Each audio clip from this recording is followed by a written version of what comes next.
Stalingrad.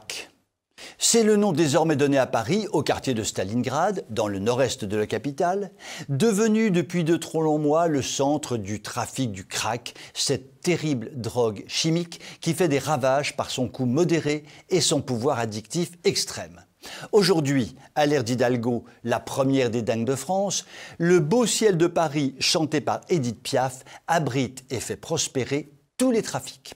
Avec le crack, un cortège de malheurs, viols, violences, agressions, drogues, des amorphes jonchant les trottoirs sous les yeux accablés des patients qui emmènent leurs bambins à l'école. Pour toute réponse, la belle Anne ne voit rien venir et se contente de hausser les épaules. Anne, ma sœur Anne, n'a pas l'intention de lever le petit doigt pour régler le problème. Seulement, il arrive un moment où les habitants de Paris en ont ras la patate d'habiter à Stalingrad et décident de prendre les choses en main.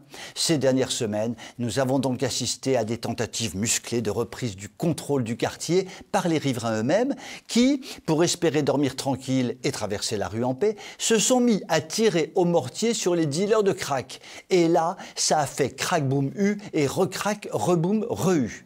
C'est vrai quoi, après tout, dans des affaires comme celle-ci, on n'est jamais aussi bien servi que par soi-même. Puisqu'on ne peut compter ni sur la mairesse ni sur la police aux ordres d'un préfet ectoplasmique. Un ou deux coups de feu d'artifice bien placés devraient faire fuir au moins temporairement, les indésirables. Voilà donc le bilan de 20 ans de mairie socialiste. Cela se termine par le tir au pigeon sur les délinquants, par les habitants de la capitale eux-mêmes. Paris a des airs de Medellín aux grandes heures des cartels de la drogue et les Parisiens sont obligés de se transformer en justiciers s'ils veulent espérer dormir tranquillou. De telles situations de crise sont appelées à se multiplier. Les citoyens sont obligés de prendre le relais d'autorités défaillantes qui n'ont ni la volonté ni les moyens de ramener l'ordre. Tout cela a des parfums de guerre civile, mais à qui la faute ? Inutile de préciser que le coup du mortier, c'est bien sûr cautère sur jambe de bois. Sitôt l'explosion terminée, les toxicomanes rappliquent et tout est à recommencer. Madame la mairesse n'en a cure. Madame la mairesse préfère rejeter la responsabilité sur l'État, l'État qui n'en fait jamais assez pour la pauvre ville de Paris et ses 7 milliards d'euros de dette.